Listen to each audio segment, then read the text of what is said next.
Buenas tardes, profe. Buenas tardes.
Buenas tardes a todos. Vamos a comenzar con algo que me parece que no lo hemos tratado en la última clase, que es lo que es el señoriaje. Señoriaje. El señoriaje es el plus de valor que se queda el emisor de papel moneda con respecto al costo de la impresión. ¿Qué sería esto? Esto viene de la época, la palabra señoriaje viene de la época de los señores feudales en el medioevo. El señor feudal tenía unas chapas de metal, lo que hacía era mandarlos al verdugo de la corte a que las corte justamente a estas chapas, a estas chapitas, luego la colocaba en el yunque, las trataba de aplanar con el martillo y luego le colocaba el sello real. ¿Para qué colocaba el sello real o el sello del señor feudal? Para que tenga validez esta pseudo moneda como medio de cambio, es decir, como dinero. ¿Cuál era el costo que incurría el emisor de esta moneda? Lo que le había costado el pedazo de metal y la mano de obra del verdugo, que se calcula que más o menos el 2% del valor de la moneda implica el costo. Entonces, el señor feudal con estas monedas compraba las cosechas de trigo, las cosechas de aceitunas, cosechas de limones, etc. Por lo tanto, era muy rico y el pueblo tenía este dinero para también hacer transacciones para que puedan vivir. Lógicamente que el emisor se enriquecía porque no le había costado prácticamente nada hacer esas monedas y recibía bienes que sí representan valor con el intercambio.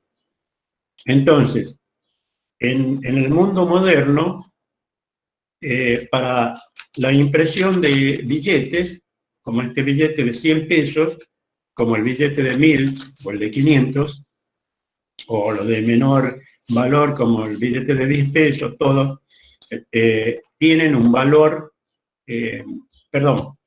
tienen un señoriaje también, porque en cuánto gastó la casa de la moneda, cuáles son los costos para imprimir este billete. Se calcula que es el 2% del valor nominal o valor impreso que tiene el billete. O sea que al Estado le costó 2 pesos hacer este billete de 100.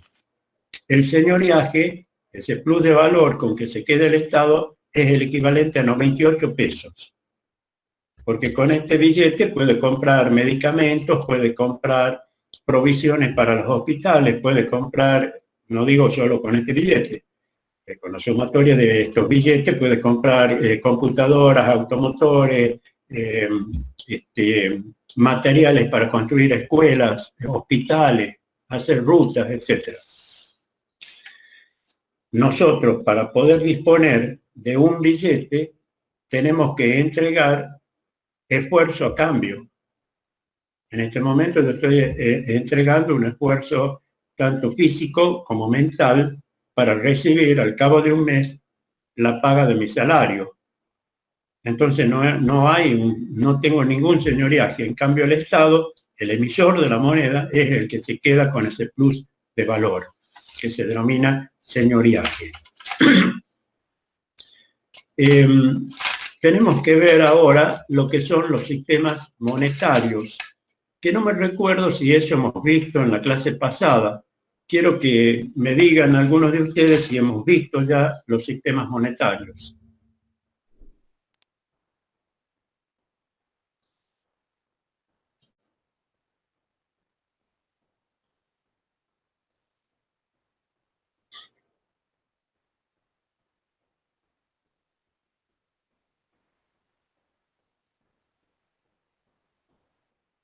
¿Vimos los sistemas monetarios? ¿Lo vimos?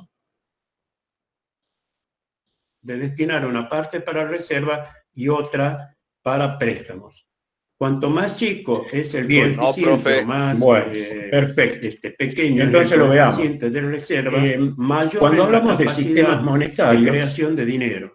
Si pensamos en el dinero que uno maneja, tanto los billetes como la moneda, 50% por cada. Y lo que se nos viene rápidamente a la mente es que cada uno de los billetes, al imprimirse, están respaldados por el equivalente en oro que está en las bóvedas del Banco Central resguardado, o bien por la cantidad de dólares que el Banco Central tiene como reservas, como atesora como reservas, o euros, o yuanes, o cualquier otra moneda.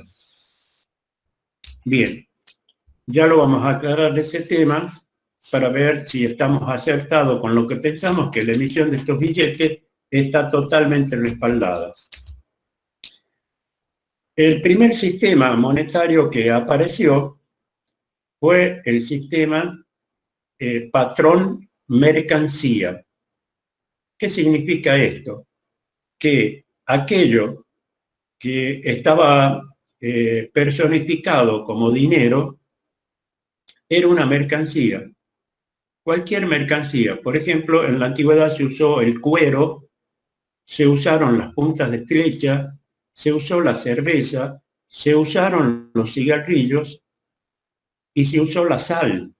Recuérdense que la palabra salario deriva de la sal, porque la sal era dinero, era considerada dinero. Y circulaba y era un medio de cambio que todos aceptaban, como lo fue los cigarrillos, la cerveza, punta de flecha, cuero, etc. Y también, lógicamente, los metales preciosos.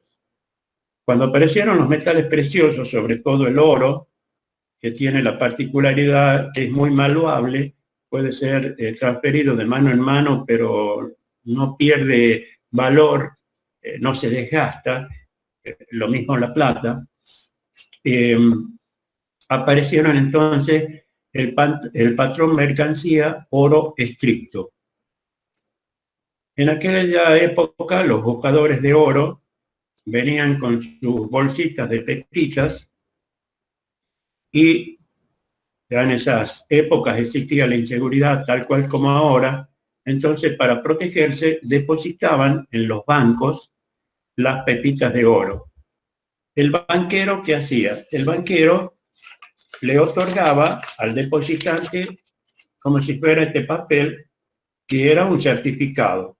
Figuraba acá el nombre del banco, Citibank, por ejemplo, que no sé si habrá existido en aquella época, pero simulemos. Entonces decía, certifico que el señor fulano de tal ha depositado en este banco la cantidad de 20 onzas de oro. Ya ponían la fecha y firmaba el tesorero y el subtesorero del banco, o el tesorero y el gerente. Entonces, la persona que recibía este certificado se iba al pueblo y ese certificado desempeñaba el papel del dinero, es decir, que era transferible. Le entregaba cuando compraba en la proveeduría todas las provisiones que necesitaba para volver a la montaña o volver a los ríos para buscar el oro, y así con todo lo que él necesitaba. Los banqueros, como ávidos en el negocio, que lo son, observaron que del total de certificados que estaban respaldados por la cantidad de oro, volvían al banco nada más que entre un 10 a un 20%, a retirar las pepitas de oro y el banco volvía a recibir los certificados.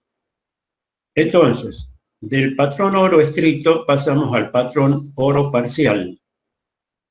Los banqueros que decidieron emitir más certificados de depósito, pero que solo una parte de ellos estaban respaldados por oro.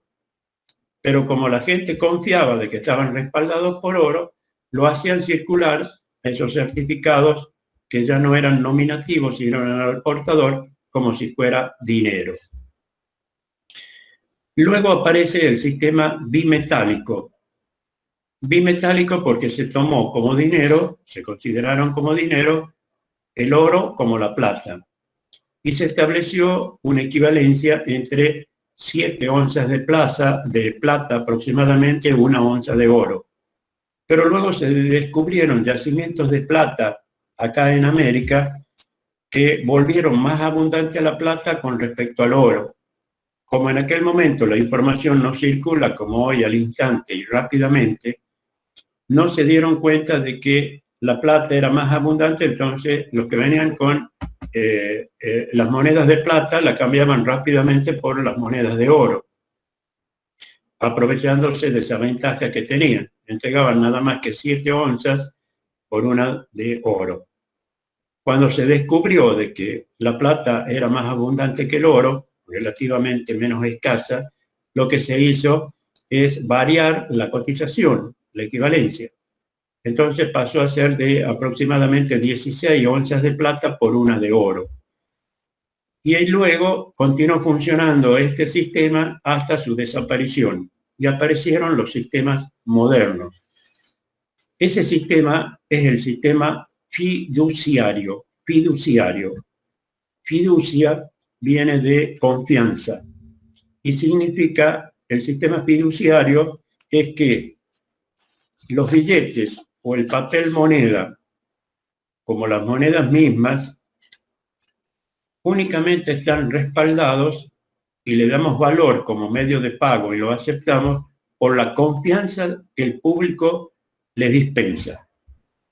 Es decir, que el único respaldo que tienen todos estos billetes es la confianza que nosotros hemos depositado en él para que lo hagamos circular como dinero y que cumpla las funciones del dinero.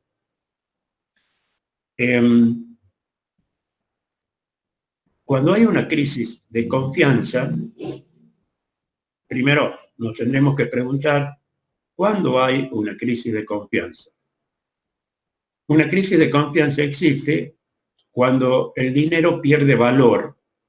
Es decir, en términos nominales sigue siendo un billete de 100 pesos, pero en términos reales o poder de compra tenemos un valor menor. Dijimos en una de las clases que el valor nominal del dinero es el que está estampado en cada uno de los billetes. Si dividimos estos 100 pesos en el nivel general de precios, esto nos da igual el poder de compra o valor real del dinero. ¿Qué ocurre? Como tenemos inflación, la inflación es una resultante de la subida que se verifica en el nivel general de precios. O sea, el denominador aumenta. A medida que el denominador aumente, el poder de compra o valor real del dinero disminuye. Entonces, ¿qué hacemos las personas? Lo hacemos circular rápidamente. Es como que el dinero quema. La rotación del dinero, la velocidad del dinero que decía Irving Fisher, aumenta. Y nosotros lo que hacemos es huir del dinero buscando otros activos financieros que nos permitan conservar el valor real. Entonces nos volcamos a monedas fuertes como el dólar, como el euro, el yuan, el marco, etc. Cualquier otra moneda que seas ahora, no digo todas las que existen en el mundo, pero la gran mayoría, conservan su poder de compra en mucho más tiempo que nuestro dinero. Bien, eso era con respecto a lo que estábamos hablando de los sistemas monetarios fiduciarios. Quizás llegamos a creer, y mucha gente cree, que la emisión de los dólares, que es una moneda que se usa casi en todo el mundo para los intercambios y transacciones comerciales, está respaldada por la cantidad de oro que los Estados Unidos tienen en la reserva de Fort Knox. No es así. El dólar está basado en un sistema fiduciario, tal cual como nosotros le dispensamos confianza al billete de pesos. De la misma manera, el dólar no está respaldado en nada, sino en la confianza que todos depositamos en él.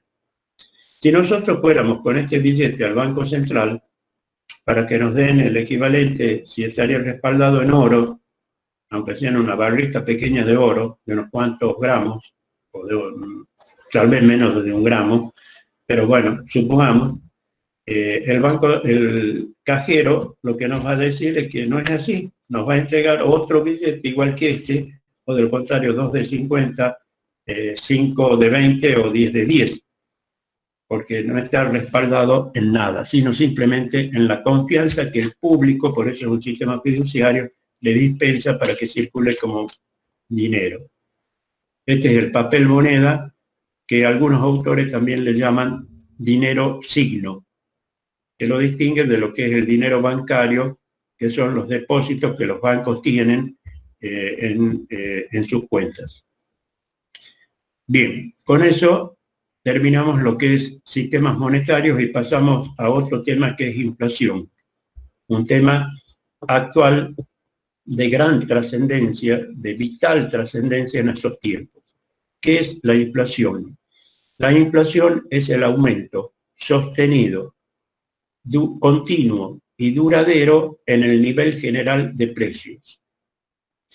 Es decir, que el nivel general de precios puede estar creciendo a tasa creciente, es decir, un mes el 2%, el siguiente mes el 2,5%, el siguiente mes el 2,8% y así sucesivamente, o bien puede estar creciendo a tasa decreciente. En los dos casos es inflación, es decir, este mes un 3%, el mes que viene un 2,8%, el mes siguiente 2,6%, el mes siguiente 2,1%, etcétera, pero en definitiva el nivel general de precios lo mismo crece, solo que lo está haciendo a través de una tasa decreciente. La inflación tiene dos características. La primera característica, la generalidad. Este fenómeno afecta a los precios de todos los bienes y servicios durante un periodo de aproximadamente 1 año. Afecta a todos los bienes y servicios de la economía, no en un mismo momento, en una misma proporción y en el mismo tiempo. Habrá bienes que tienen mayor movilidad en cuanto a los aumentos o decrementos, por ejemplo, los de primera necesidad, el aceite, la harina, la sal, azúcar, la leche, suben y como pueden bajar también varias épocas en el año, varios momentos en el año. En cambio, un bien que tiene poca movilidad, por ejemplo, los alquileres tal vez sufren un aumento en el año o 2, pero en definitiva sufren el aumento. Y luego la otra característica es la persistencia. Este es un fenómeno pertinaz, recurrente en el tiempo. Es muy difícil erradicar la inflación. Si nosotros miramos hacia atrás, vamos a ver que tal vez ustedes son jóvenes, pero yo que tengo más años me doy cuenta que en todas las épocas hubo inflación, hasta hubo momentos que tuvimos hiperinflación. Hiperinflación se llama cuando la tasa de crecimiento del nivel general de precios supera el 50%. Bien, dijimos que el aumento tiene que ser continuo, duradero en el nivel general de precios. Por ejemplo, acá tenemos esta gráfica. Esta gráfica nos está mostrando que en el eje de la ordenada tenemos el nivel general de precios y en el eje de las abscisas el tiempo, que puede estar medido en meses o en años. Acá el nivel general de precios está subiendo, o sea que podemos decir esto es inflación. Pero aquí hay una meseta. Es decir, que en este periodo, que pueden ser varios años, no hubo inflación, no se verificó crecimiento del nivel de precio, general de precio, y luego volvió a subir. Estos entonces son aumentos aislados del nivel general de precio. Para que esto sea inflación tiene que ser continuo, no tiene que haber esta discontinuidad como lo muestra esta gráfica. Nos podremos preguntar en este momento, ¿qué es lo que causa la inflación? Entonces, las causas se pueden agrupar en 4. La primera es la inflación de demanda, la segunda la inflación de costos, la tercera la inflación estructural y la cuarta las expectativas racionales. La inflación de demanda, ¿qué es? La inflación de demanda se da cuando la demanda agregada aumenta más que la producción, es decir, que la oferta de bienes. Entonces, si los deseos de comprar son mayores que los bienes existentes, la demanda excede a la oferta, se produce una escasez y eso provoca que los precios suban y por lo tanto tenemos inflación. Pero esa explicación para los llamados monetaristas tiene otra razón que para los llamados keynesianos. Keynesianos porque siguen el pensamiento de John Maynard Keynes, que fue un economista que actuó en la época de la Gran Depresión en Estados Unidos en el año 1929. Los economistas de la línea monetaristas provienen de la escuela de Chicago, son los Chicago Boys, entre ellos Milton Friedman, que se llaman monetaristas porque piensan que el problema está en la política monetaria y en la oferta de dinero. Por eso también se los conoce con el nombre de economistas de la oferta. En cambio, los keynesianos son economistas de la demanda. ¿Cuál es la explicación que los economistas monetaristas hacen de este fenómeno? La explicación que ellos dan es que la demanda agregada crece. La demanda agregada sería el consumo más la inversión más el gasto público más las exportaciones netas que surgen de la resta entre las exportaciones menos las importaciones. Eso constituye la demanda agregada. Entonces, la demanda agregada aumenta como consecuencia de que la oferta de dinero aumenta. Es decir, que cada vez que el gobierno emite dinero, lo que hace es aumentar la oferta de dinero, como ya lo habíamos visto en la fuente de creación del dinero. Al aumentar la oferta de dinero, lo que hace es presionar a la demanda de bienes. Porque si yo me encuentro con dinero, lo que quiero hacer, como hace un momento decía, hacerlo circular es gastarlo. Entonces, presiono sobre la oferta de bienes. Entonces, puedo demandar bienes comercializables en el país como bienes comercializables en el extranjero. Entonces, como la oferta de bienes no responde a un aumento de la oferta de dinero, esto hace de que la inflación o el nivel general de precios crezca. Como consecuencia que la demanda agregada creció, la oferta no respondió, lo necesario, hay un desfasaje, hay escasez y por lo tanto los precios suben, el nivel general de precios aumenta y esto es inflación.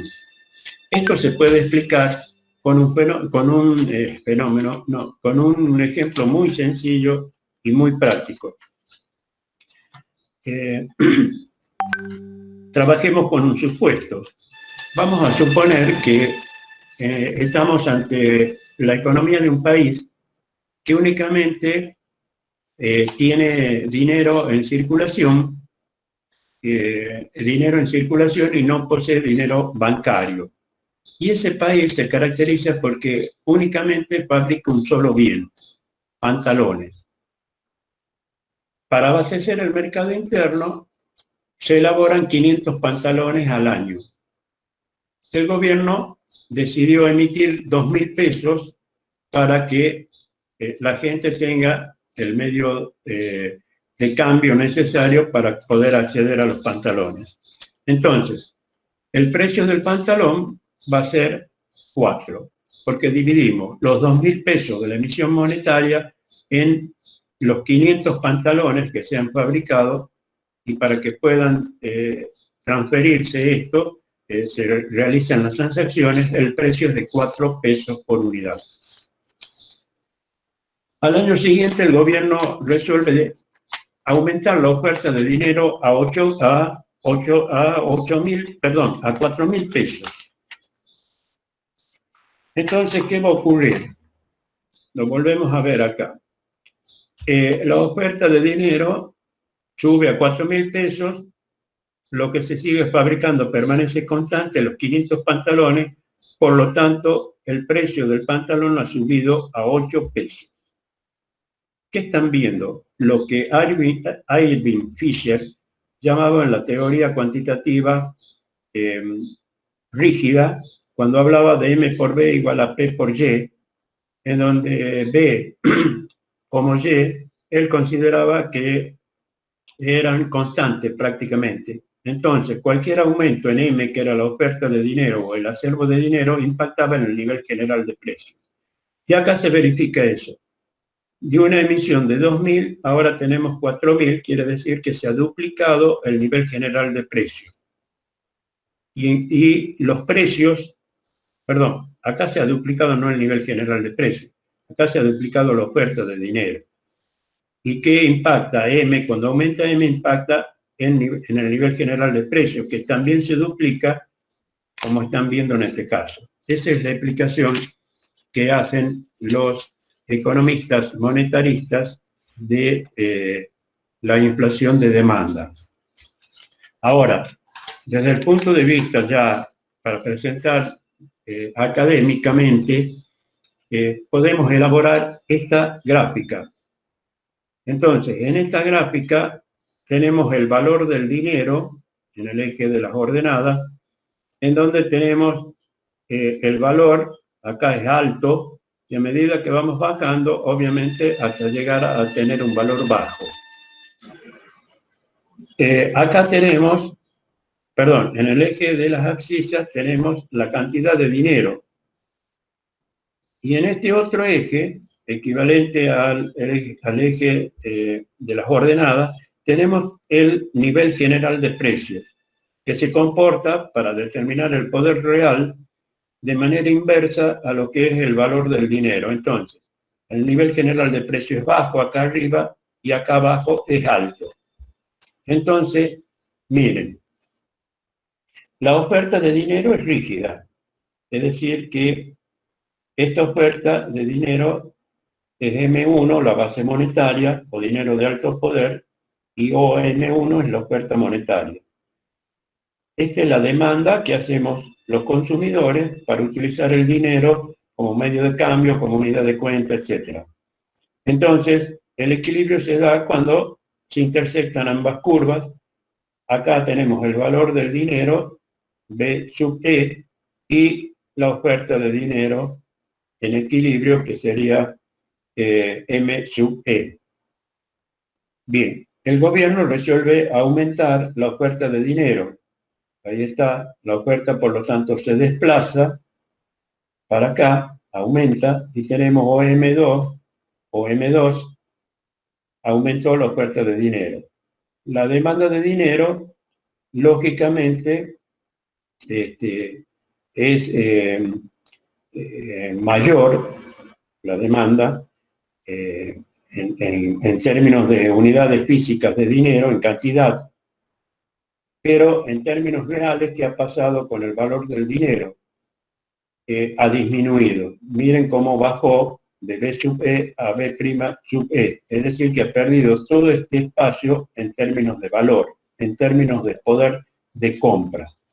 Pero ¿qué ha pasado con el nivel general de precios como consecuencia de que la oferta de dinero aumentó? El nivel general de precios también se ha desplazado aumentando, porque si acá era bajo, acá el nivel general de precios alto, aumentó.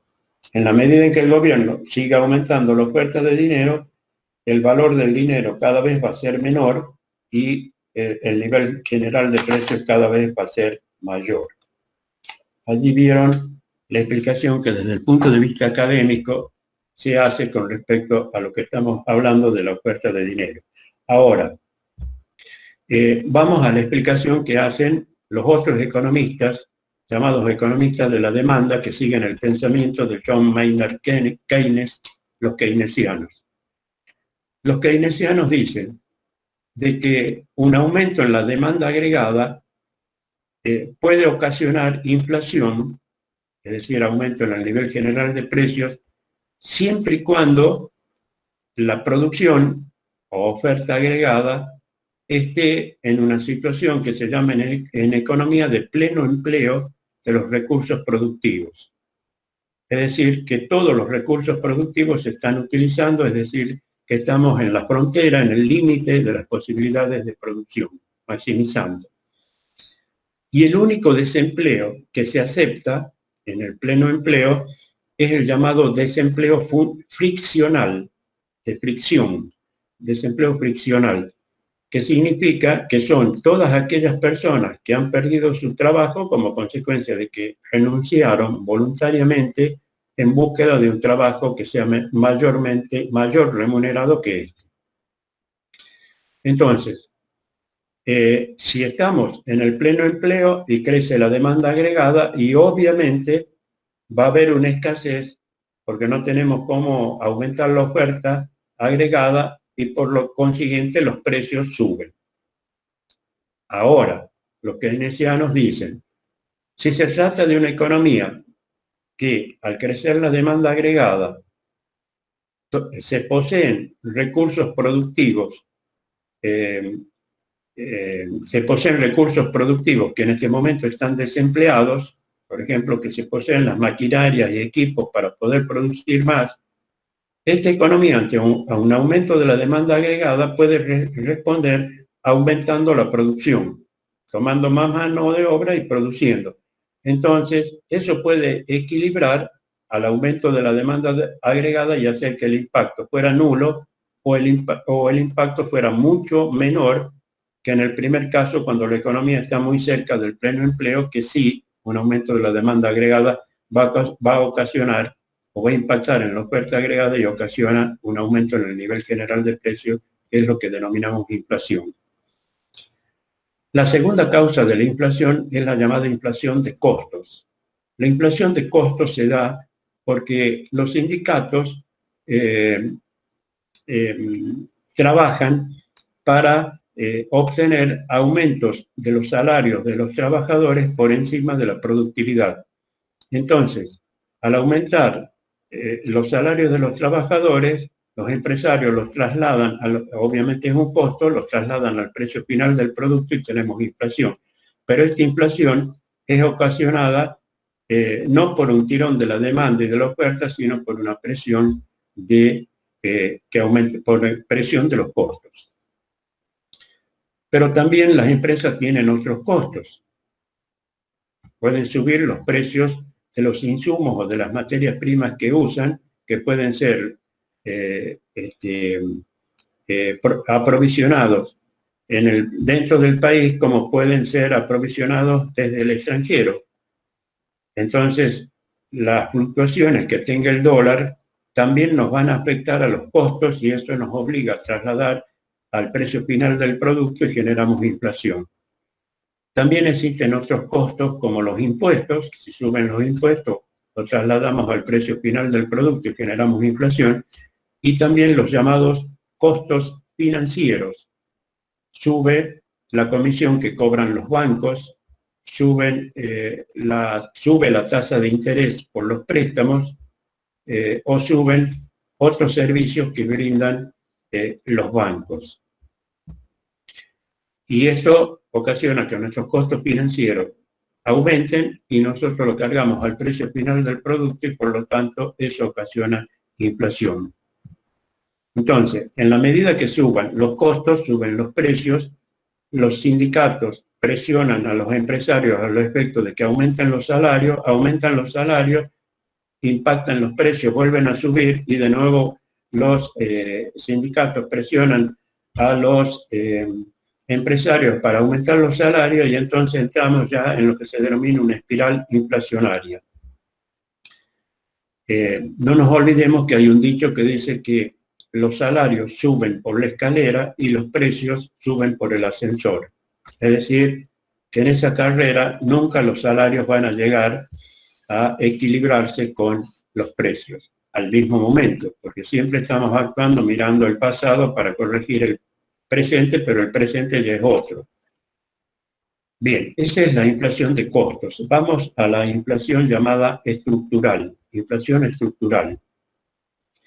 Esta se debe a lo que la pensaron economistas latinoamericanos como Prebisch, Kunkel y Furtado, el brasileño, Ferrer, también argentino, como Prebisch, y Kunkel es chileno, entre otros economistas. Ellos dicen de que esta inflación es causada por factores institucionales y rigideces que afectan a los precios relativos de los productos, que hacen de que no puedan estos tener una tendencia a la baja. Es decir, que esta inflación es ocasionada por el mismo sistema económico, por la estructura que tiene ese sistema económico. Por ejemplo, en un país agrícola ganadero como el nuestro, ocurre esto.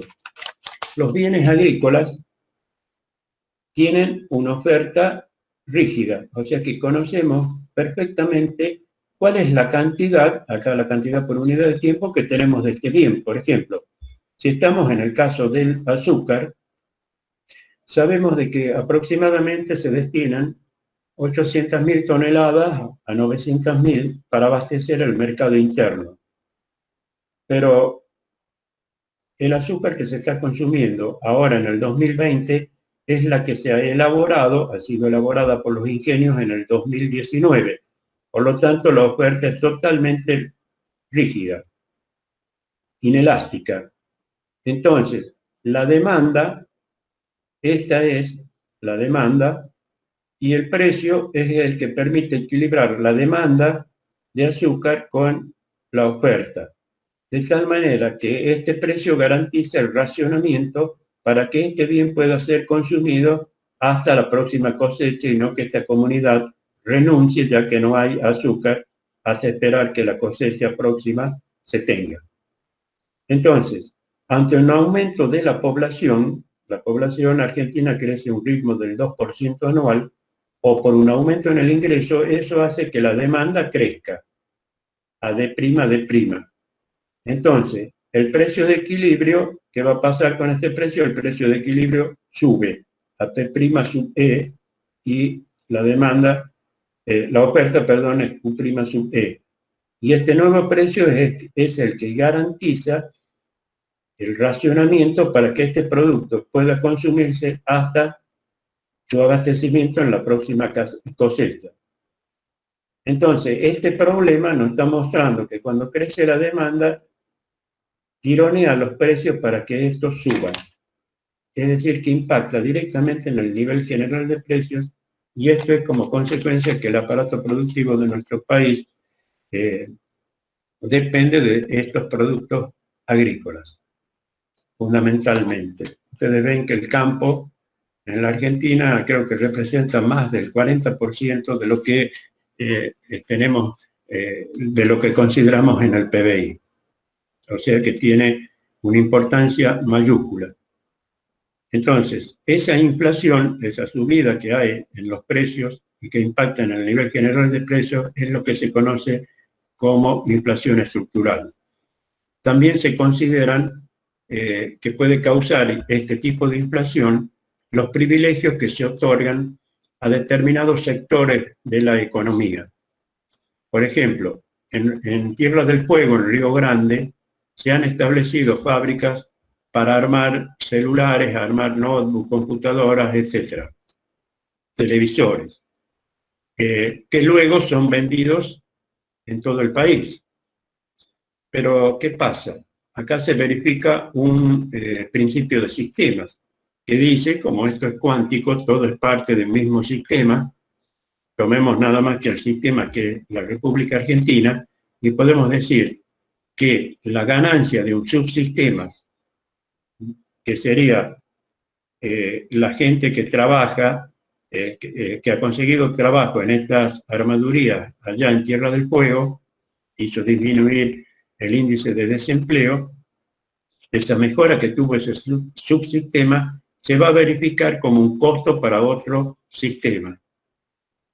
Esa mejora que hay en aquel subsistema se verifica como un costo para todos los consumidores argentinos, que cuando accedamos a los productos que allí se arman, sus precios van a ser más caros que comprarlos en el extranjero. Se verifica realmente un principio de sistema. Ahora, también pueden existir otras rigideces y cuellos de botella como consecuencia de que existen mercados oligopólicos. En la Argentina, casi la mayoría de los mercados son oligopólicos, es decir, unas cuantas empresas venden y los compradores son muchísimos. Bien, esa es la explicación que se da en cuanto a la inflación estructural.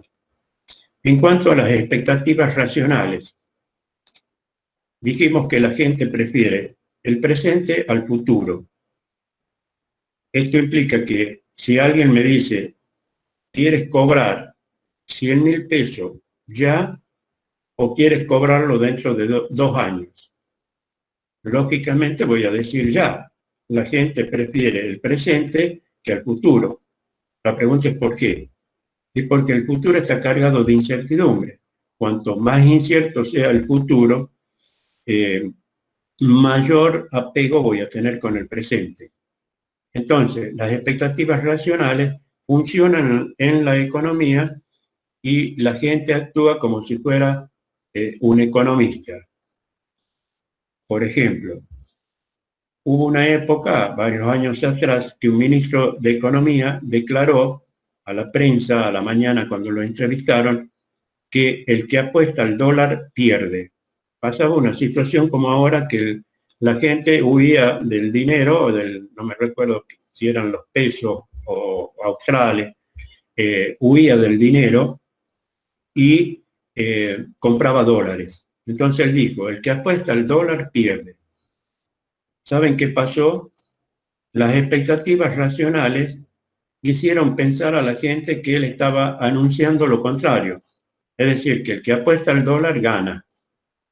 Provocó una gran corrida en el mercado que la gente compró dólares. En definitiva, ese día produjo una devaluación o depreciación o pérdida de valor de nuestros pesos equivalente al 40%. O sea que el dólar se apreció y nuestro precio y nuestro peso, si es que era el peso, se depreció, perdió valor. Bien, esas son las expectativas racionales. Ustedes ven que el riesgo país es un medidor de las expectativas racionales como indicador en el mercado de capitales. Cuanto más alto sea el país, cuanto más alto sea el riesgo de invertir en el país, menos inversiones habrá. Ese es el riesgo país que mide la diferencia de tasas entre las de Estados Unidos y las nuestras. Y además toma el endeudamiento del país para ver cómo una persona, cuanto más endeudada está, quiere decir que no va a tener acceso al crédito y nadie va a querer prestarle. Por lo tanto, el riesgo del que asuma a quien le preste va a ser mucho mayor. En el caso de las naciones, eso lo mide el indicador ese, riesgo país. Bien, vamos ahora, haciendo este análisis causa-efecto, como hacemos con los sistemas, analizamos las causas de la inflación, ahora vamos a los efectos. El principal efecto que tiene la inflación, que mucha gente confunde con que la inflación es eso, no, ese es un efecto de la inflación, es justamente lo que hace un momento explicaba. Cuando dividimos el valor nominal del dinero, esos 100, en el nivel general de precios, obtenemos el poder de compra. Quiere decir que cuando hay inflación, el nivel general de precios sube y por lo tanto el valor real o poder de compra del dinero disminuye. Entonces ese es un efecto que provoca la inflación, que el valor real del dinero disminuya. Disminuya tanto que tal vez llegaremos con 100 pesos a comprar un caramelo tal vez en media hora. Bien, otro de los efectos es que la inflación perjudica a la gente que tiene ingresos fijos. Por ejemplo, los más perjudicados por la inflación son los jubilados y los pensionados. ¿Por qué? Porque la movilidad de sus salarios, que no son salarios, son jubilaciones o pensiones, es muy poca y eso hace de que la inflación los afecte mucho más.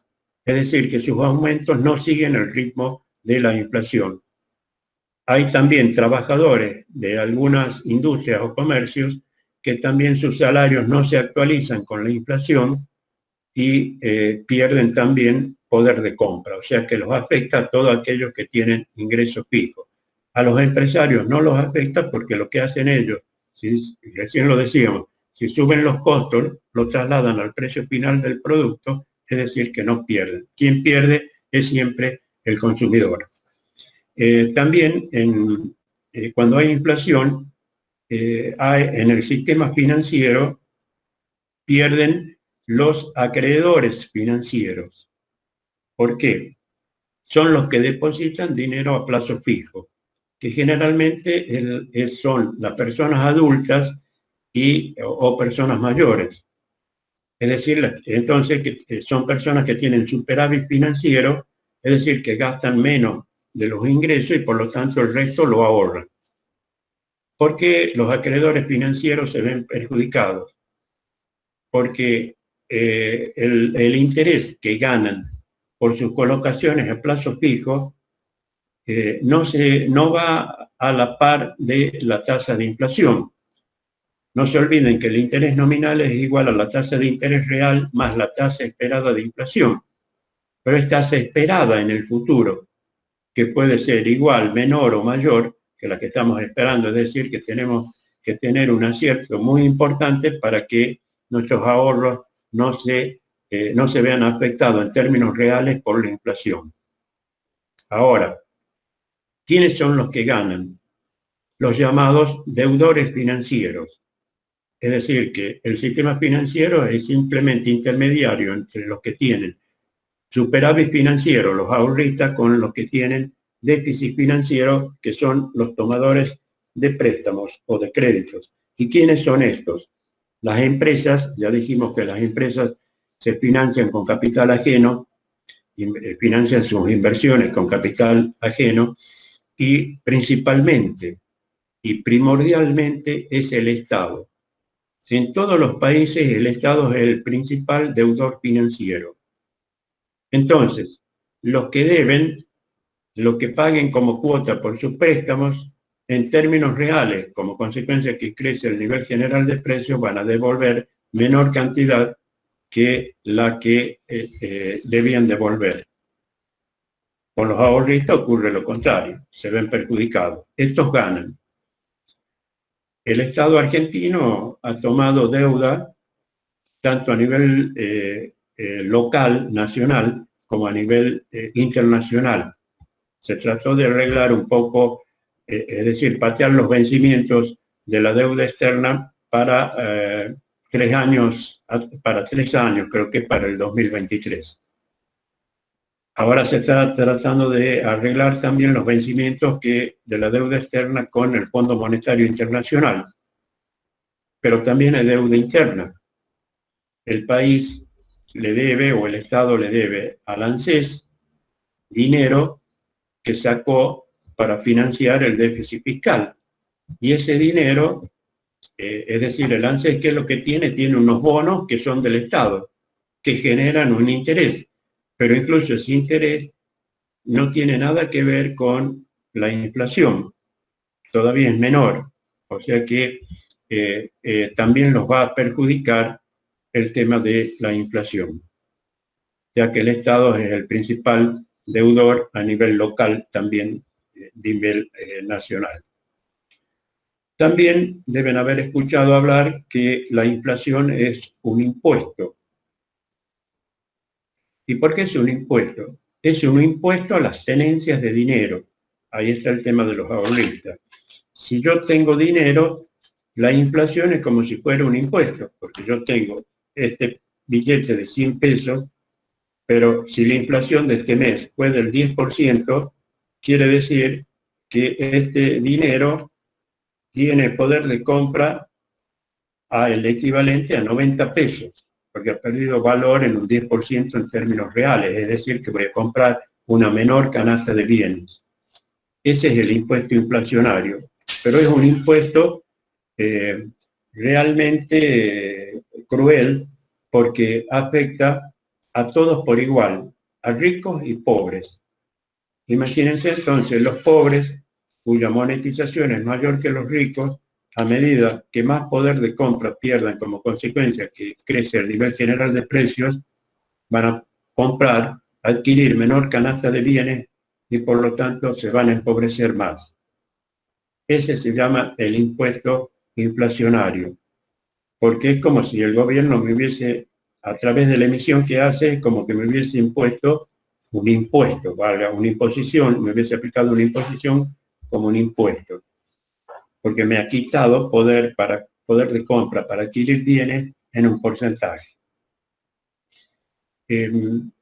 También otro efecto de la inflación es que el panorama de planificación se reduce. Eso hace de que se aletarguen, se enlentezcan y se frenen los proyectos de inversión, ya que la incertidumbre que genera la inflación.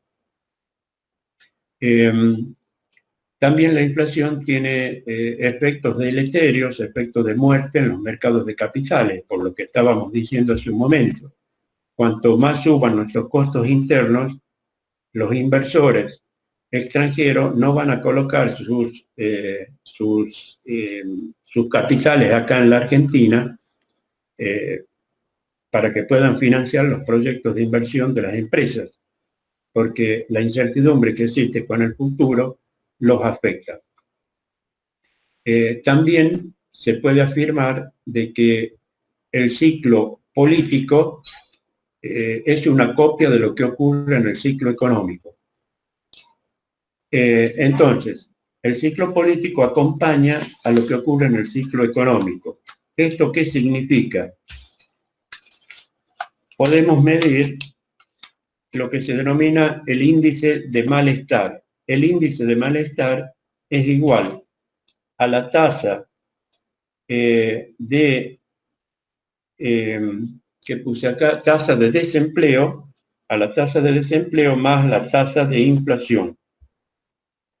Entonces, cuanto más alto sea el índice ya sea como consecuencia del desempleo o de la inflación o por ambos, en el país estos dos han crecido y están creciendo, quiere decir que el índice de malestar crece.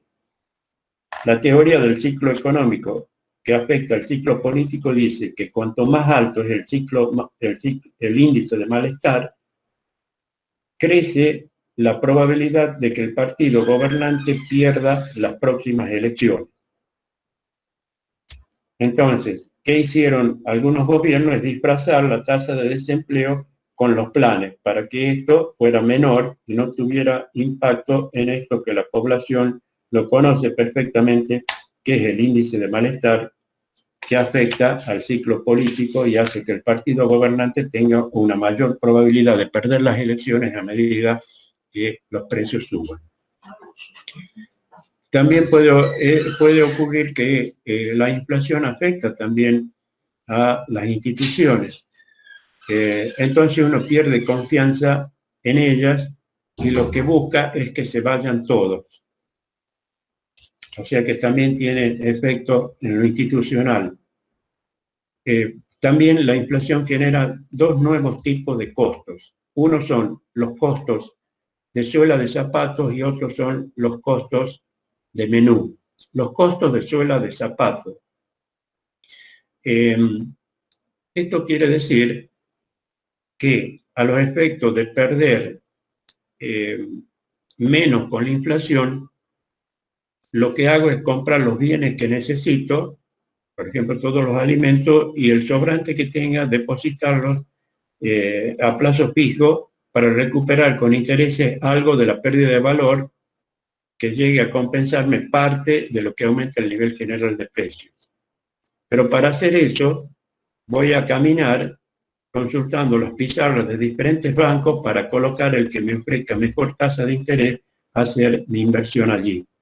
Entonces, esto de que uno gasta suela de zapatos es justamente lo que estamos hablando, pero también lo podemos decir de otra manera. Como comprador también, en la medida en que haya más inflación, más aumento en el nivel general de precios, nosotros tenemos que recorrer varios lugares antes de decidirnos comprar en uno porque los precios van a ser diferentes. También la inflación tiene antes de entrar con los costos de menú, dos nuevos costos, uno es el costo de suela de zapato y los costos de menú, también podemos decir que la inflación rompe la trama, esa maraña, esa trama, esa tela de convivencia social, que es fundamental porque tiene que ver con la confianza, y eso, al haber mucha confianza en el sistema económico, esto provoca, ayuda para que haya crecimiento económico. Entonces, si recurro al drugstore para comprar algunas cosas, lo hago en este momento, y vuelvo dentro de una semana a comprar tal vez los mismos bienes que antes y me doy que los precios han aumentado, me retiro molesto, pero compré. Si vuelvo a la semana siguiente y de nuevo un precio, ya protesto y le digo al dueño, mira, te voy a dejar de comprar porque vos te estás abusando con los precios, porque estás subiéndolo todas las semanas. Entonces, el dueño del drugstore me va a contestar, mire, a mí me trae el distribuidor estas nuevas listas de precios todas las semanas y yo además pago también más caro los productos que compro.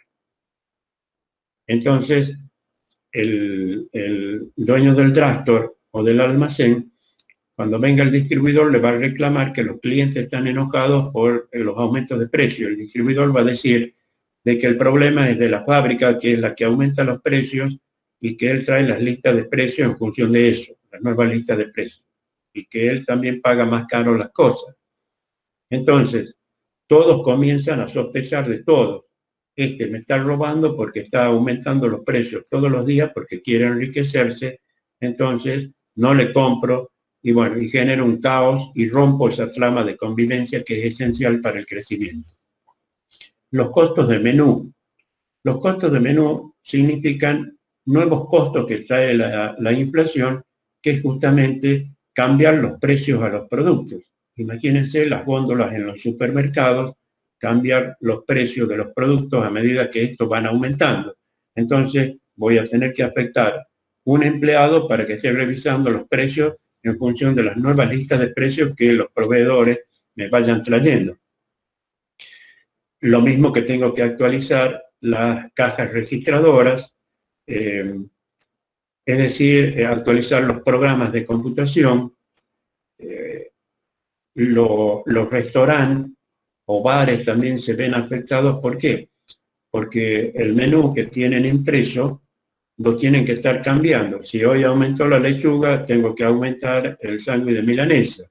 Y si aumentó la carne, tengo que aumentar el sándwich de lomito, pero además tengo que aumentar, porque doy comida rápida, las milanesas, tengo que aumentar el bife de chorizo, etcétera. Y esto se está produciendo todos los días, o sea que ni siquiera me da tiempo a que mande a imprimir de nuevo el menú, y entonces hago una solución a la criolla y le pego un sticker en donde era el precio y ahí pongo el nuevo precio. Es decir, que allí están viendo que me está generando un costo extra, que sería hacer los catálogos, los menús, a medida que los precios van subiendo. Esos son los nuevos costos que trae la inflación y es un efecto de ello. Bien, con ese punto agotamos el tema de inflación y rápidamente pasamos a este último tema de la clase, que es justamente empresa. ¿Qué es una empresa? Una empresa es una unidad de producción, es la unidad de producción primordial que combina los recursos productivos de la tierra, el trabajo y el capital para producir bienes y servicios que serán vendidos en el mercado con la finalidad de obtener un beneficio. Es decir, que lo que mueve a las empresas es el propósito de lucro. Lucrar es obtener una ganancia, un beneficio, ganar. Entonces, cuando hablamos de empresa, tenemos un rótulo ahí que nos dice que hay propósito de lucro. No existe ninguna empresa que sea solidaria, que ayude. No existe. Las empresas existen para ganar dinero. Que donen cosas es otra cosa, pero nada tiene que ver con el propósito que ellas persiguen. E incluso más, como rige el principio de la maximización en todo, las empresas lo que buscan es maximizar el beneficio. ¿Cómo lo hacen? A través de dos maneras. La primera es que al actuar en un mercado competitivo, las empresas están obligadas a verificar sus costos continuamente, es decir, tratar de minimizarlos.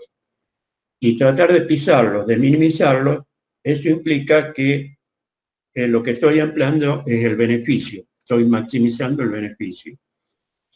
La otra razón sería de que los accionistas, los dueños de las empresas, incentivan a los gerentes o administradores para que maximicen las ganancias y los incentivan ofreciéndoles porcentaje sobre el aumento que se verifique en cuanto a los ingresos. Les van a dar un porcentaje sobre eso o bien aumentándoles el sueldo para que tengan y observen este comportamiento o conducta. Ahora veamos lo que es un comerciante. Un comerciante está definido por el Código de Comercio y un comerciante es toda aquella persona que, teniendo capacidad legal para contratar, ejerce por cuenta propia actos de comercio, haciendo de ellos profesión habitual. Un acto de comercio, ¿qué es? Un acto de comercio es toda adquisición a título oneroso, no gratuito, de una cosa mueble para lucrar, o sea, ganar dinero con su enajenación, ya sea en el mismo estado en que se la adquirió o después de darle otra forma de mayor o menor valor. Bien, los comerciantes pueden ser comerciantes de derecho o comerciantes de hecho. Un comerciante de derecho es aquel que sigue los preceptos que establece el Código de Comercio. Entonces, si él sigue las indicaciones del código, él adquiere derechos y obligaciones. Por lo tanto, el comerciante, para poder hacerlo, tiene que inscribirse en la matrícula de comerciante, en el registro público de comercio que funciona en los tribunales. Dirige una nota para matricularse, en donde le pide al juez fulano de tal, documento tal, domiciliado en tal lugar de esta ciudad, se dirige a BS mayúscula, B vuestra S señoría, a los efectos de solicitar su inscripción en la matrícula de comerciante. Abajo viene siempre este final, provea BS, vuestra señoría, de conformidad por ser, y en el renglón siguiente se coloca y con letra mayúscula, justicia, y luego se firma. Eso se presenta por duplicado, se anota en el registro público de comercio. La recibe, obviamente, un empleado del registro y el juez, luego de un tiempo, aproximadamente una semana, otorga un número de matrícula al comerciante. Ustedes van a hacer lo mismo cuando se gradúen, van a matricularse en el Consejo de la Ingeniería, en el COPIP, para poder ejercer su profesión. Tal vez no tengan que hacer una nota, sino tengan que llenar un formulario. Bien, el comerciante de hecho es aquel que no está matriculado, o sea, no sigue los preceptos de la ley. El comerciante de derecho, al haberse matriculado, adquiere derechos y contrae obligaciones. Derechos, por ejemplo, uno muy importante, que es cuando entra en cesación de pagos, algún acreedor puede pedir la quiebra. Y hay una cosa importante en esto, porque cuando digo quiebra, es como que se rompe el negocio. ¿Por qué? Porque si yo soy el propietario, dejo de tener la facultad de administrarlo el negocio. Es que pierdo la propiedad para hacerlo.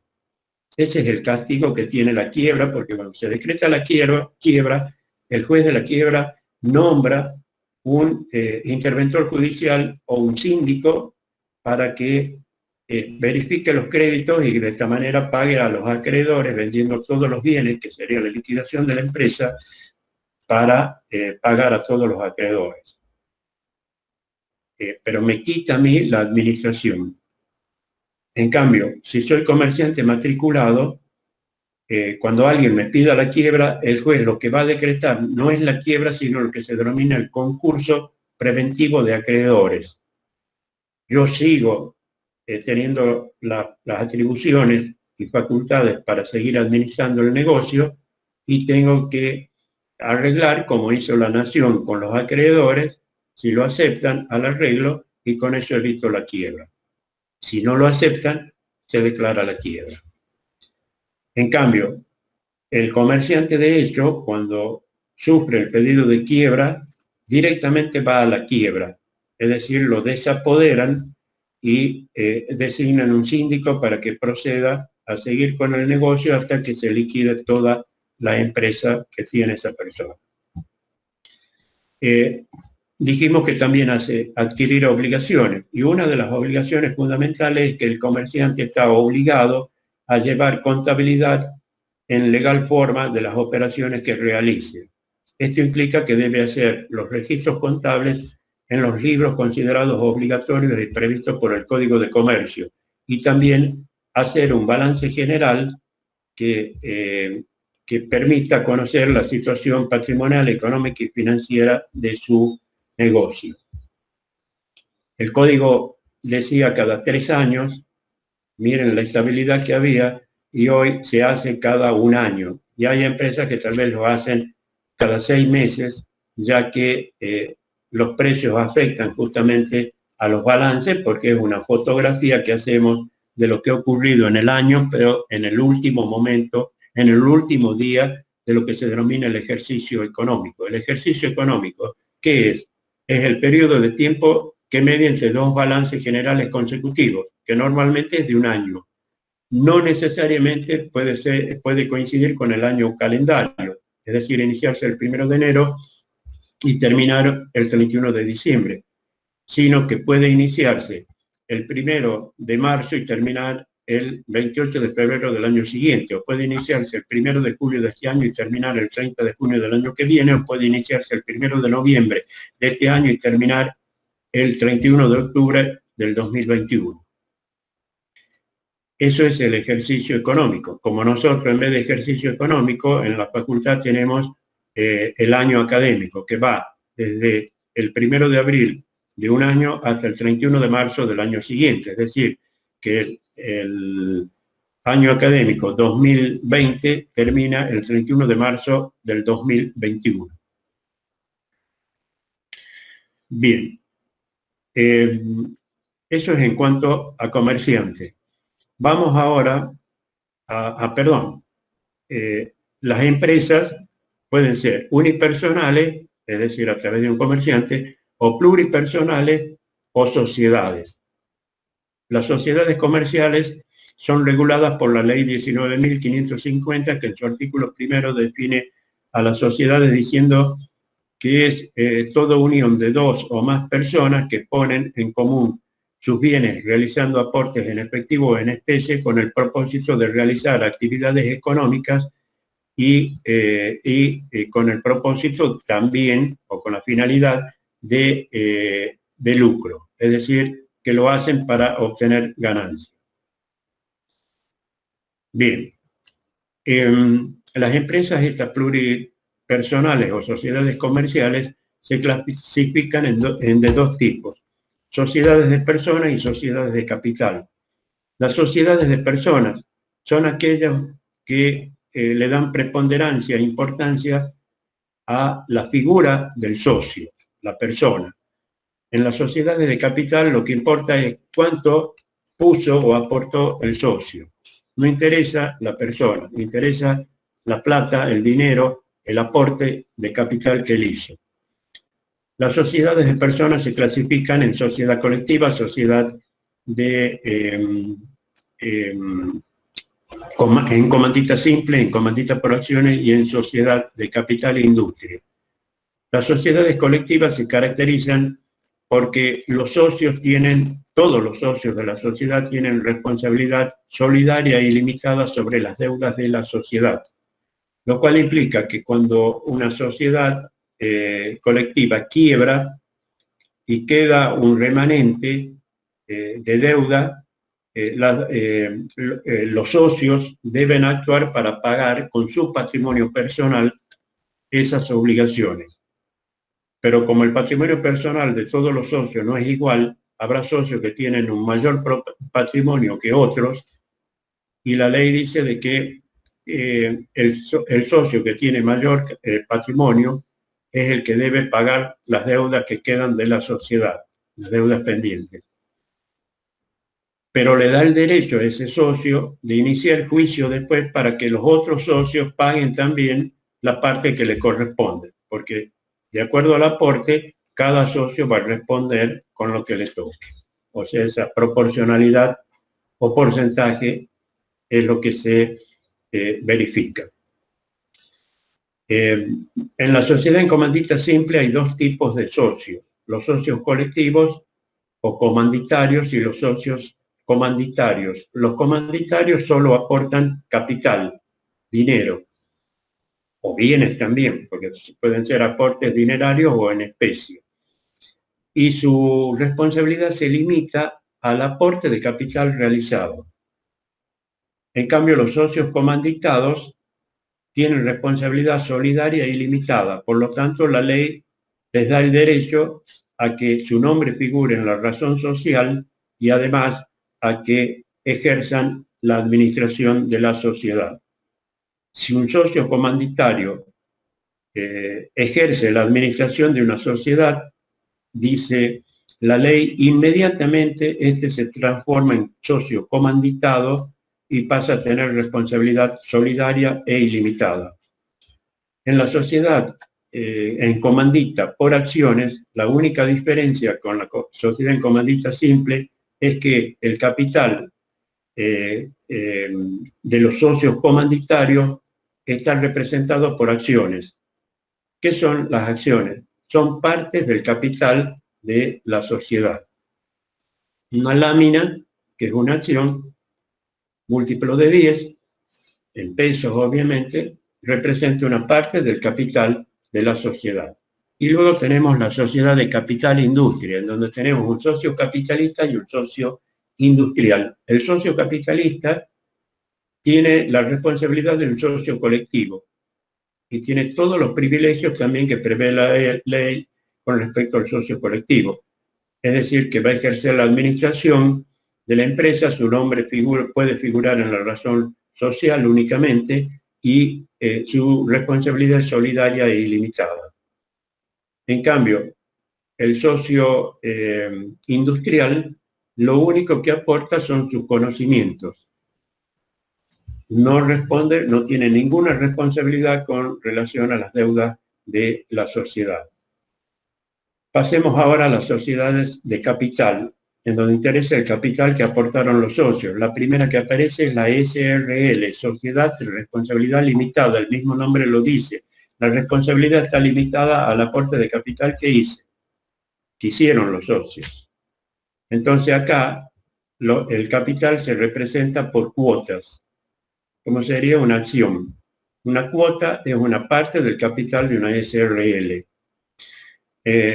Las sociedades, las SRL no pueden tener más allá de 50 socios, dice la ley. Ahora, las sociedades anónimas también, todos los socios de las sociedades anónimas tienen responsabilidad limitada a las acciones que hayan aportado, que hayan suscrito, es decir, en definitiva, al aporte de capital que realizaron.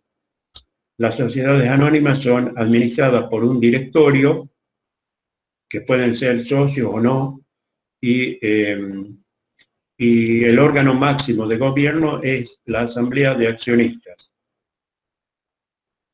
Y tienen un órgano de fiscalización que se llama la sindicatura. Bien, eso es en cuanto a sociedades de capital, que deben haber visto ustedes en legislación. Vamos ahora a, hablamos ya del comerciante, de las sociedades, vamos a hablar ahora de los libros obligatorios que rige, lo que no dije es que las sociedades pueden ser sociedades regulares o irregulares. Regulares se denominan a aquellas que están inscritas en el Registro Público de Comercio.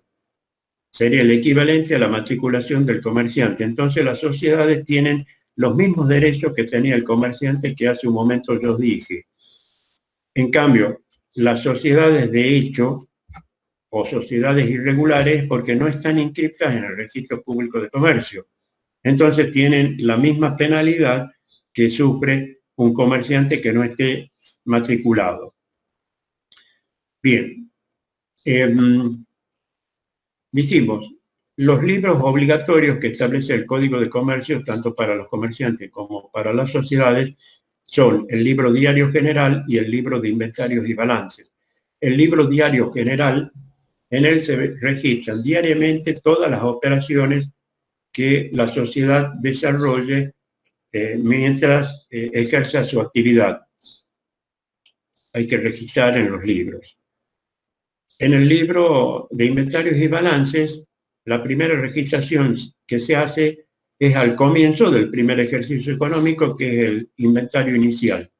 Al término de ese ejercicio económico, se hace el inventario y además el balance general. En definitiva, el libro de inventarios y balance se hace al finalizar cada uno de los ejercicios económicos. El mismo nombre lo dice, se debe efectuar un inventario y el balance general y volcarlo en ese libro. Un inventario es algo muy preciso, como esa biblioteca que están viendo detrás mío, en donde hay libros. Entonces, si yo tuviera que inventariarlo, tendría que poner un libro, el autor, la editorial y el precio que tiene de acuerdo a la contabilidad, que sería cuando ingresó. Y así con cada uno de los libros, bien detallados, si está en buenas condiciones, en malas condiciones, todo eso tengo que apuntar. Lo mismo que si tuviera esa estantería, por ejemplo, una estantería de madera de tal metros de altura, por tanto de profundidad y por tanto de ancho, de largo y de ancho. También ese cuadro que ven allá al fondo también se inventaría, un cuadro pintado por tal cosa, valor, tantos pesos, etcétera. Bueno, eso es un inventario. A veces, cuando uno va a un negocio, encuentra las persianas cerradas y ve un cartel que dice cerrado por balance. Está mal puesto ese cartel, porque no es por el balance que se cierra ese día, que es el último día del ejercicio económico, sino es por el inventario. Es decir, que todos los empleados y también los dueños están inventariando, verificando con una ficha en la mano cada una de las cosas que son bienes de uso y también los bienes de cambio que deben figurar en el inventario. Obviamente que el dinero también. Bueno, ¿cuáles son los métodos que se utilizan para efectuar las registraciones contables? Hay tres métodos, el de la partida simple, el de la partida doble y el de la partida triple o rusa. La partida simple opera con una sola columna, como sería una libreta de un almacenero. Tal vez los que tengan mayor edad o le hayan contado sus padres o abuelos esta libreta. Entonces, cuando uno iba al almacenero, el almacenero ponía 1 kilogramo de azúcar, 30 pesos, 2 kilos de hierba, 100 pesos, sumaba y estábamos debiendo 130 pesos. Ponía la fecha de otro día, pagó 50 pesos, deuda 80. Bueno, y así va haciendo suma y resta en esa misma columna. Eso es partida simple. La partida doble significa que por un lado estamos trabajando con el debe y por el otro lado con el haber. Hagamos de cuenta que es una balanza. El debe debe ser equivalente al haber. Esto surge, la partida doble, de lo que hizo un monje italiano, Lucas Paciolo, que es el creador de la partida doble. Los principios de la partida doble dicen: todo lo que entra es equivalente a lo que sale. No hay deudor sin acreedor, ni acreedor sin deudor. Y por último, las pérdidas se debitan, las utilidades se acreditan. Utilidades son los beneficios o ganancias. Entonces, todo lo que entra es equivalente a lo que sale. Eso significa que el debe, lo que entró, y esto fue lo que salió, el haber, esas registraciones tienen que ser equivalentes, iguales, en términos dinerarios. No hay deudor sin acreedor, ni acreedor sin deudor, es obvio. Para que yo deba dinero a alguien, ese alguien es para mí un acreedor y yo para él soy su deudor. Y por último, las pérdidas se debitan, las utilidades se acreditan. Las cuentas de pérdidas tienen saldo deudor. Por ejemplo, el pago de una factura de luz, pagar la energía eléctrica, se imputa a una cuenta que podría llamarse, ya después vamos a decir qué es una cuenta, que podría llamarse luz, agua, gas y teléfono, que es una cuenta de pérdida y va a ir siempre en el debe. En cambio, las que se acreditan son las cuentas de ganancia. Por ejemplo, cuando vendemos, la cuenta ventas es una cuenta de saldo acreedor de ganancias. Bien, esto está basado en la ecuación patrimonial. El activo menos el pasivo es igual al patrimonio neto, que sería lo mismo que decir el activo es igual al pasivo más el patrimonio neto. En definitiva, el activo son todos los bienes y derechos que las personas o las sociedades tienen. El pasivo son todas las deudas y obligaciones que poseen. Y el patrimonio neto significa el capital o lo que es propio. Si esto pusiéramos a la par, este sería el activo, perdón, a la cámara, el activo sería, a ver, este. El pasivo sería esto, y la diferencia, para que equilibre el debe con el haber, el activo es debe, pasivo, es el patrimonio neto. Entonces ahí hacemos la equivalencia, el debe es igual al haber. ¿Cómo? Y tenemos la partida triple o rusa, que es un libro diario mayor, que sería, que se utilizaba antes manualmente y funcionaba como un libro de caja en donde trabajábamos imputando a cuentas del debe como del haber. Diremos, se usó poco el sistema este de la partida triple rusa. El que ustedes se enfrentan y que cuando hablen del sistema de información contable o manejen, está basado en la partida doble. Entonces, ¿cómo efectúo la registración en un libro diario? En primer lugar, como ahora todo es digital, tenemos entonces que dice el Código de Comercio que los libros de contabilidad tienen que estar rubricados y foliados de acuerdo a lo que prevé la ley. ¿Qué significa eso? Que tengo que hacer un escrito, que se llama, a lo que denominamos nota nosotros, al juez, en donde le vamos a pedir al juez que proceda a la habilitación de este libro que servirá como diario número 1 de la empresa El Seibo SRL. Provea vuestra señoría de conformidad por ser justicia y uno firma, o el apoderado firma. ¿Qué hacemos con, dejamos ese escrito junto con una resma de papel? El juez, que obviamente no es el juez, sino debe ser un empleado, procede a numerar con un sello en donde figura la rúbrica, la firma del juez, desde el 1 en adelante cada una de las hojas que hemos llevado. Se denominan folios o fojas.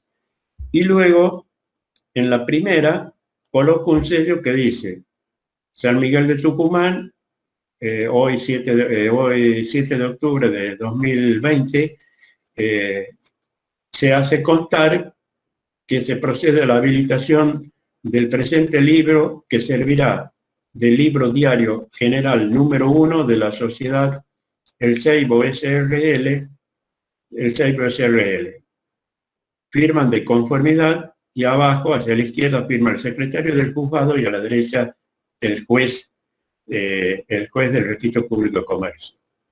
Entonces, eso se denomina que esté rubricado el libro y va a ser llevado en legal forma y está foliado.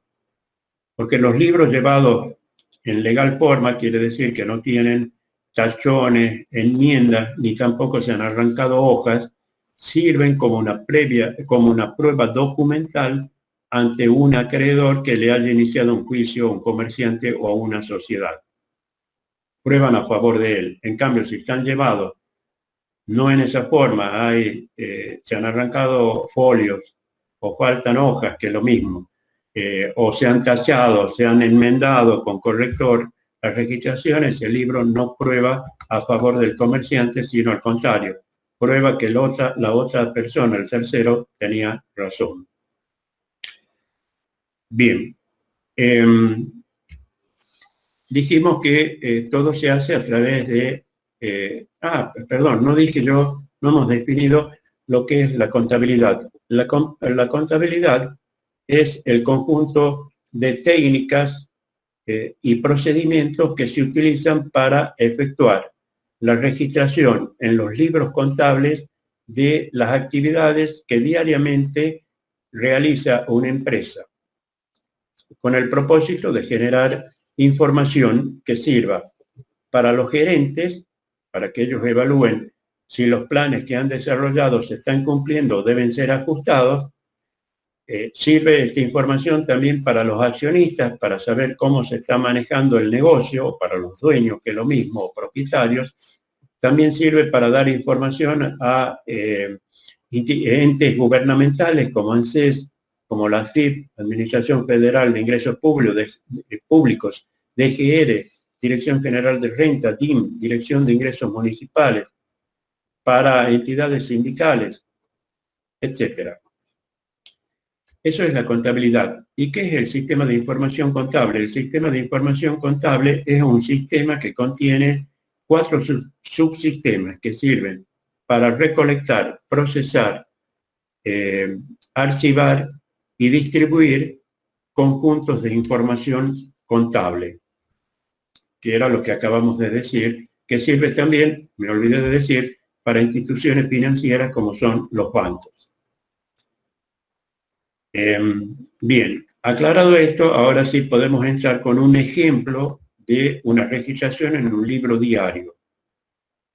Antes el libro diario era un libraco grande, algunos forrados en cuero, las tapas, y luego tenían 200 hojas numeradas del 1 al 200, y que esos libros tenían una columna para la izquierda para colocar el número correlativo de asiento, y luego en el medio del bigote, que es un bigote de apertura, se llama esto, cuando se iba a efectuar un asiento, que ya vamos a decir que es, existían tres columnas, una columna para parciales y la otra era para el debe y el haber.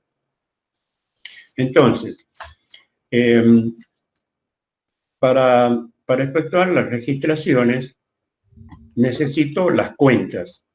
Las cuentas surgen de un plan de cuentas que se define previamente al iniciarse las actividades por primera vez.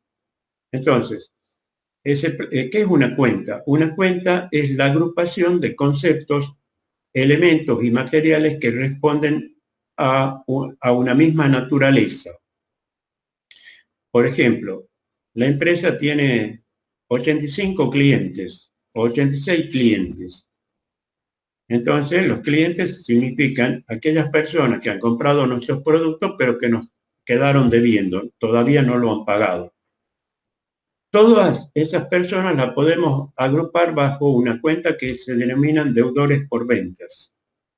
De la misma manera, todas las empresas que nos proveen de insumos, de mercaderías o de productos para que nosotros podamos desarrollar la actividad comercial, se pueden agrupar bajo un nombre que es proveedores. Esa es una cuenta. Bien, dicho todo esto, vamos a ese primer ejemplo. Vamos a hacer de cuenta de que en el día de la fecha, 7 de octubre, hemos vendido 50 bolsas de azúcar a la empresa Triángulo Sociedad Anónima. Y esa empresa nos ha pagado las 50 bolsas de azúcar que hemos vendido, equivalen a 100.000 pesos. Esos 100.000 pesos nos han pagado de la siguiente manera. El 30% en efectivo, dinero, el 30% con un cheque contra Banco Santander y el 40% restante nos quedaron debiendo en cuenta corriente. Entonces, hago el bigote de apertura, pongo la fecha acá, 7, arriba figura octubre, o de lo contrario pongo 7/10, y acá hacia la izquierda, en la columnita de la izquierda, pongo el número de asientos. Es el primero, 1.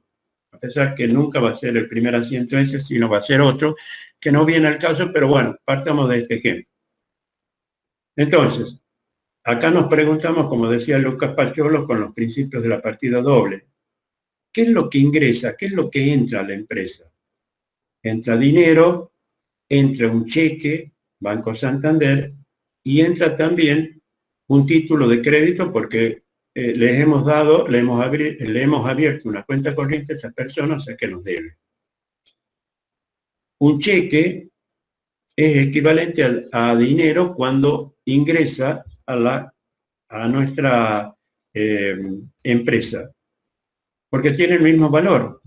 El cheque es una orden de pago dada contra un banco en donde el librador tiene fondos depositados a su nombre o bien autorización para girar en descubierto. Es decir, que el cheque tiene alguien que lo firma, el librador, y alguien que lo recibe, que es el beneficiario. El cheque puede ser transmisible también por endoso, salvo que yo le ponga dos líneas paralelas, que significa un cheque no a la orden, o cruzado, que únicamente puede ser depositado, no cobrado en ventanilla. En cambio, el cheque puede ser cobrado en ventanilla, entonces recibo en ese acto el dinero.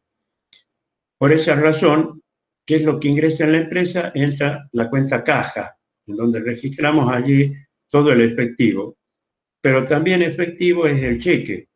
O sea que entra el 30% en efectivo, el 30% en cheque, lo cual equivale al 60% de la venta, serían 60.000 pesos.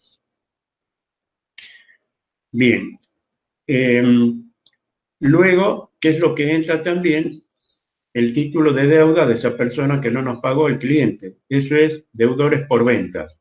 Esas cuentas están debitadas, es decir, que están puestas hacia el margen izquierdo y en la columna del debe se ponen los importes. 100.000 pesos en total, 60.000 y 40.000. Ahora, ¿qué se acredita? Es decir, ¿qué es lo que sale de la empresa? Salieron las bolsas de azúcar, las 50 bolsas que sacamos del depósito y las hemos vendido por 100.000 pesos. Es decir, lo que sale es la cuenta ventas. Antes se utilizaba la palabra ventas y se ponía dejando una pequeña sangría de una palabra de 7 letras, se ponía luego A y el nombre de la cuenta que se acreditaba. Ahora desaparecido esa A y se hace casi lo mismo poniendo directamente el nombre de la cuenta, que es ventas. Pero como nosotros sabemos que las ventas que hacemos están grabadas con el 21%, por lo tanto tenemos que poner en ventas el importe neto y el resto tenemos que acreditar una cuenta que se llama débito fiscal. Porque después, en la liquidación mensual de IVA, tenemos que ver el crédito fiscal que tenemos por las compras que hicimos, el débito fiscal por las ventas que hicimos, que significa que ese débito le estamos debiendo a la AFIP.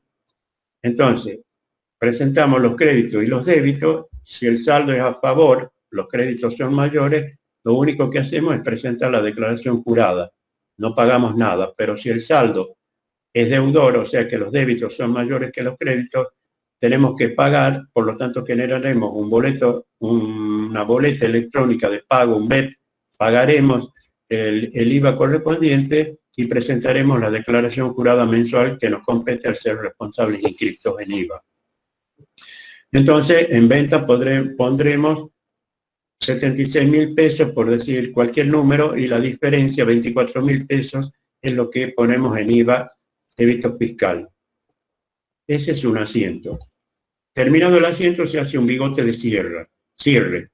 Eso es registración en el libro diario general.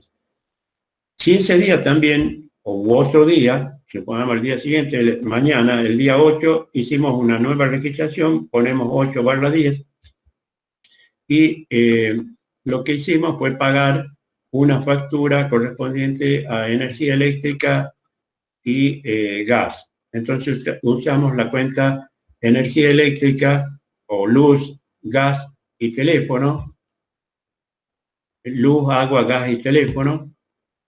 Debitamos esa cuenta, colocamos en el debe el importe correspondiente, supongamos 20.000. Esa cuenta es una cuenta de pérdida. Las pérdidas se debitan. Y vamos a acreditar lo que salió. ¿Qué salió? Hemos pagado eso con un cheque.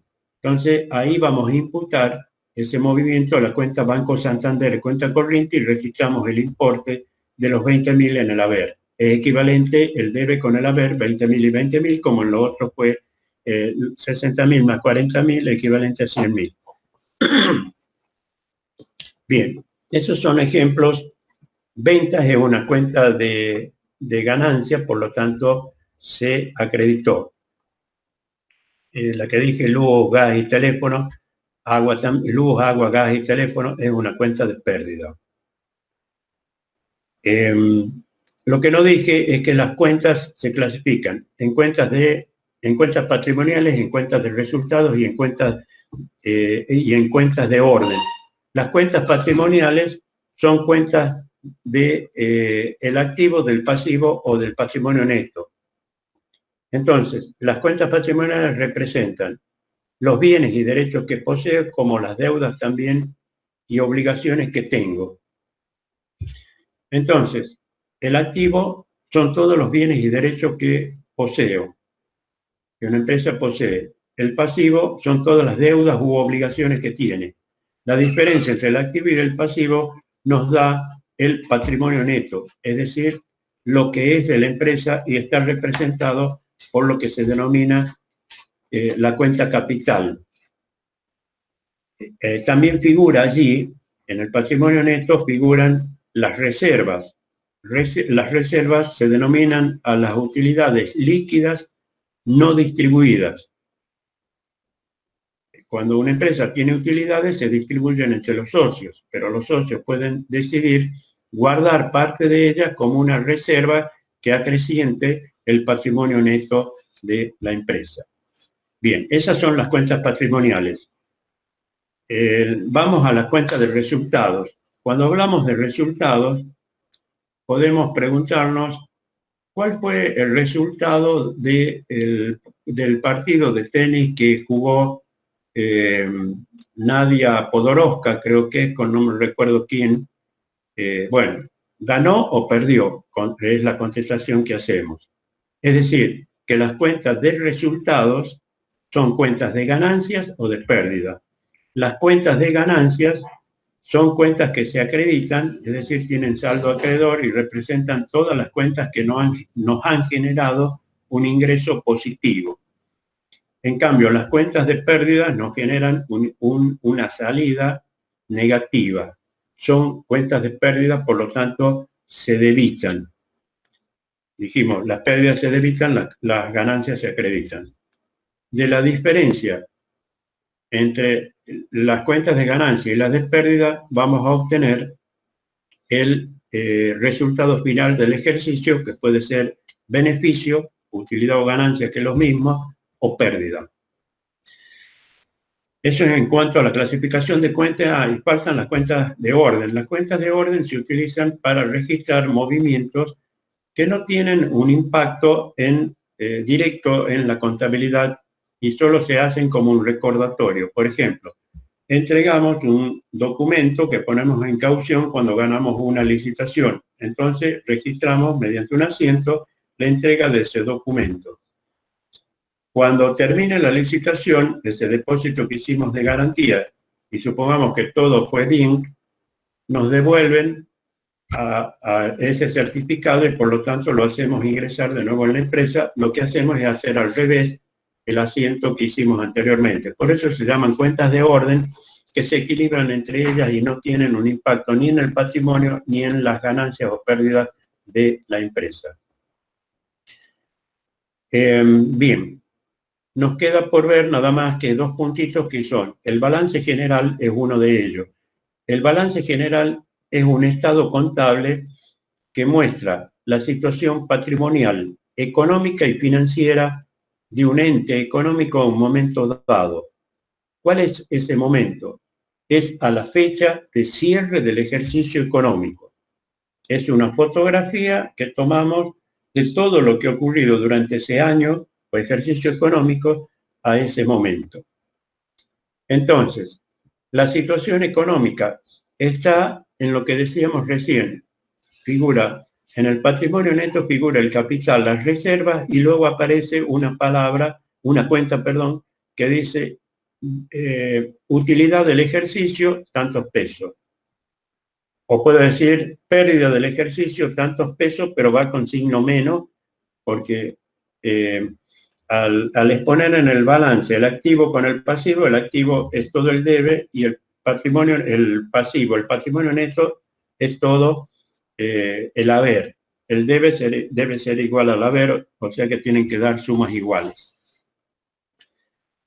¿Dónde está la situación patrimonial?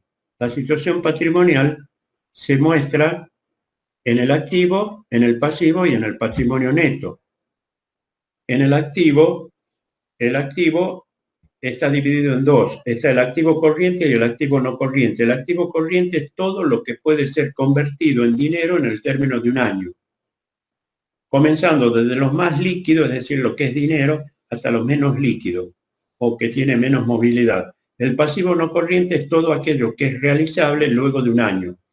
Entonces, en el pasivo van a aparecer, en el activo corriente, van a aparecer el rubro de disponibilidades, en donde estará lo más líquido, la caja y la cuenta banco. Van a aparecer también los rubros como créditos, donde están los deudores por venta, entre otros. Van a aparecer las inversiones y luego pasaremos ya a los bienes de cambio, que ya forman parte del activo no corriente, luego los bienes de uso y los bienes de cambio también lo podríamos considerar, como activo corriente y luego estarían el activo no corriente, que son los bienes de cambio, de uso. Los de cambio están en el activo corriente. En el pasivo, que está hacia el lado del haber, figura un rubro en el activo corriente que es deuda, y ahí figurará la deuda que mantenemos por impuestos a pagar, con sueldos a pagar, con proveedores, etcétera. Y luego figurará en el pasivo corriente parte de esa deuda cuyo vencimiento está más allá de ese año. Por ejemplo, si hemos entrado en una moratoria de 60 meses, equivalen 12 meses a estar en el pasivo corriente y el resto de los meses, los 48 restantes, están en el pasivo no corriente. Bien, eso entonces, de allí surge la situación patrimonial de relacionar el activo con el pasivo y ver el patrimonio neto. Porque si esto es el activo, a ver, ¿dónde está la cámara que me tome? Esto es el activo, ahí está, y el pasivo es este, quiere decir que esa diferencia es lo que me queda de patrimonio neto. Si definimos el activo, sería, esta parte del activo estaría representado por el activo de terceros, que sería el pasivo. Y la otra diferencia de abajo es el patrimonio neto, que es el activo propio. Y estos dos, debe ya haber activo y pasivo más patrimonio neto, tienen que ser sumas iguales. ¿De dónde sacamos la situación financiera? De comparar las deudas que tiene la sociedad con los recursos que posee. Entonces comparamos las disponibilidades que tiene la sociedad, los créditos y las inversiones con las deudas a corto plazo que posee. Si obviamente las disponibilidades, los créditos y las inversiones son mucho mayores que las deudas, la podemos relacionar como hacen esos estudios los bancos cuando pedimos un préstamo, quiere decir que somos una empresa que tiene una situación financiera bastante buena. Si fuera al revés, que las deudas casi equiparan a los recursos que tenemos en el activo o lo sobrepasan, estamos en una situación muy pésima desde el punto de vista financiero. La situación económica surge de un estado contable anexo al balance general que se llama el estado de resultados. ¿Qué se lista en el estado de resultados? Se listan las cuentas de ganancias y las cuentas de pérdida. Las de pérdida restan a las cuentas de ganancia. Y el resultado final va a ser la utilidad del ejercicio si las de ganancias son mayores en términos dinerarios que las de pérdida, o bien puede reflejar una pérdida del ejercicio si es el inversa. Y ese importe es el que va a figurar en el patrimonio neto como beneficio o utilidad del ejercicio o pérdida del ejercicio, pero ya con signo menos. Bien, con eso hemos terminado toda la parte de empresa, de contabilidad y sistema de información contable. Ahora, el próximo viernes no vamos a tener clases para que ustedes tengan tiempo de preparar las clases que ya van a cargo de ustedes a partir de la semana que viene, que el primer día que van a exponer es a partir de las 4 de la tarde del próximo día, miércoles 14. ¿Se acuerdan que esto lo pasé por WhatsApp? Y ahí tenemos los grupos. El primer grupo son los grupos 15, 5 y 16, 3 grupos. 15, 5 y 16 exponen el día 14 la unidad 8. La unidad 8 es la unidad que habla sobre costos. Sigan todos los lineamientos que va planteando el programa. Y esto lo tienen que tomar, espérate, de una guía que la venden al frente de la facultad en la fotocopiadora. Y yo les voy a pasar también unas fotocopias que no están en esa guía que hablan sobre el tema de estos costos. Sí. Somos la 3K2. 3K2. Oh, ¿qué he hecho? Estamos al revés. Acá está la 3K2, entonces, perdón, está bien tu aclaración. los grupos son que exponen el día 14, el grupo DG y el grupo J. Unidad 7, que es matemática financiera. También tomen de la guía o pueden sacar los temas de internet, pero fíjense bien que respondan al programa. O sea, cada punto que le vaya pidiendo el programa tiene que estar contemplado así. ¿Qué estoy diciendo? Primero, ¿qué es lo que entiendo por matemática financiera? Luego, ¿qué es el interés simple? Con las fórmulas, los ejemplos, todo lo que hay. El interés compuesto. Luego, la tasa de interés nominal, la efectiva, la equivalente, etcétera. Y por último, los métodos de amortización de deuda, en donde vemos el sistema francés, el sistema americano, y en el medio está el sistema alemán. Bueno, eso es lo importante con el grupo que toca de matemática financiera. Y el grupo de costos va a tener que recurrir, así como acabo de decir, a la guía o a un manual de costos en donde vaya siguiendo los puntos que están previstos en el programa de la materia. Con respecto a las últimas 3 unidades, 9, 10 y 11, hay que ceñirse al libro de Eduardo Blanco, que es de evaluación de proyectos de inversión, cuyas fotocopias están en la fotocopiadora del frente de la facultad en este momento, porque la facultad está prácticamente cerrada. Bien, si no hay otra pregunta, con eso hemos terminado las clases. Que descansen el día de hoy y luego que el fin de semana vayan preparando los grupos que tienen que exponer el día 14 y luego el 16, vayan preparando con tiempo sus temas. Al ser 2 grupos, tal vez se preguntan, ¿cómo hacemos, profesor? En primer lugar, tienen para exponer no más de 45 minutos y exponen simultáneamente los grupos. Me expresé mal. Lo que van a exponer debe ser dividido. Si somos 4 los integrantes de cada grupo, debe ser dividido en 8. Es decir, que no se van a repetir los temas, sino que los 8 vamos a intervenir en el momento adecuado cada uno. Pueden usar presentaciones a través de PowerPoint, pueden grabar cosas, es decir, ustedes tienen mucho más tiempo que yo para hacer más amigable tal vez la clase, a pesar que tiene también sus problemas, porque si yo proyecto algo en la pantalla, ustedes me van a ver en off, es decir, no me van a ver a mí, sino van a ver lo que yo estoy proyectando. Pero bueno, hasta ahora no lo han superado eso los grandes de la informática. Bien, con eso finalizamos la clase. Nos vemos, si Dios quiere, el miércoles de la semana que viene, el miércoles 14. El viernes no tenemos actividad. Hasta luego. Gracias, Maru. Nos vemos. Hasta luego a todos. Hasta luego, profesor. Gracias. Hasta luego, profe.